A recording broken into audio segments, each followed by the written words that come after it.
अच्छा, ईद के हवाले से एक तो आप अपने पार्लर्स पे बताएं कि पार्लर पे आपको जो आपका सादकाबाद में उसमें कोई ऑफर दे रही हैं आप, और कुछ लोगों के लिए ईद पैकेजेस हैं, 50% ऑफ करेंगी आप?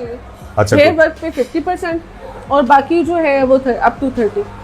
अच्छा, क्या ज्यादा जो ईद के इवेंट पे ज्यादा फेशियल, स्किन पॉलिश या क्या ज्यादा आपके पास रश रहता है? फेशियल, स्किन पॉलिश, ठीक है, वैक्सिंग बहुत ज्यादा, ठीक है, और जाहिर है ईद उल अज़हा है, बड़ी ईद है, इस पे कटिंग कम होती है क्योंकि कुर्बानी करनी होती है, तो थ्रेडिंग भी कम होती है।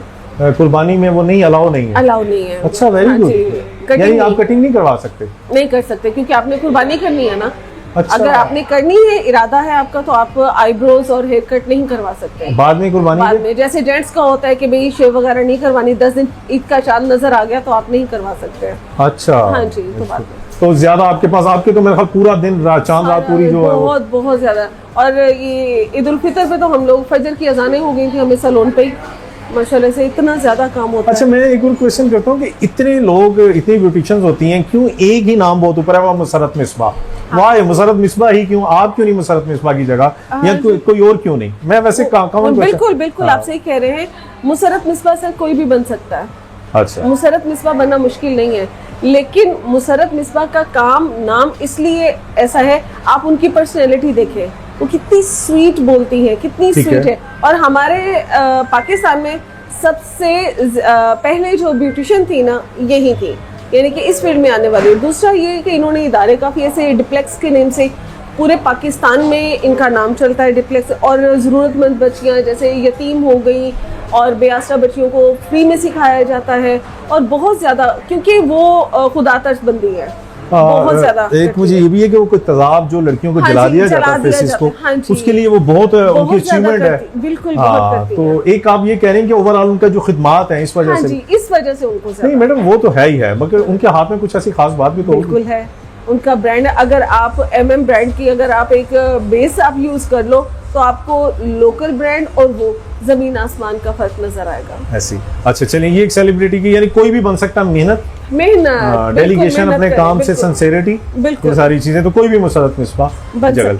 अच्छा, दूसरा मैं बड़ा इंस्पायर हूँ, मैं आपसे, देखिए मेरा तो ये टॉपिक इतना नहीं रहा जितना मैं, और हमने पहले कोई इस पे कोई प्रिपरेशन तैयारी भी नहीं की, ये तो कोइंसिडेंट था, आप आई जितनी बातें मेरे ज़हन में आ रही हैं।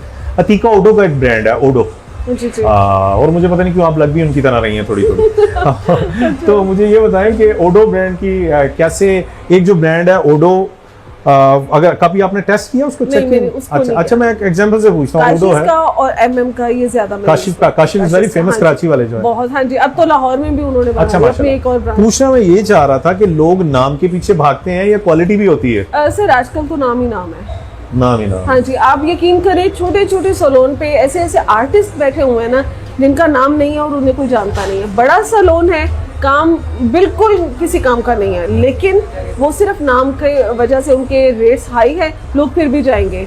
और अगर छोटा सा गली मोहल्ले का सैलून है, वो बेचारी अपना घर चला रही है उस पर, और बहुत कम पैसों में वो बहुत ही जबरदस्त वो मेकअप कर रही है, उसकी कोई वैल्यू नहीं है। ये चीज है। हाँ, वेरी वेरी सैड। हालांकि बहुत अच्छे अच्छे आर्टिस्ट हैं, हेयर आर्टिस्ट हैं, मेकअप आर्टिस्ट हैं, लेकिन वो ये कि भाई उनका इलाका ऐसा नहीं, उनका सैलून बहुत बड़ा नहीं। सैलून और पार्लर में कोई डिफरेंस नहीं है, जो बहुत बड़ा बन गया वो सैलून हो गया, जो छोटा सा एक कमरे में, एक बैठक में, घर के एक रूम में बना लिया, वो पार्लर बन गया।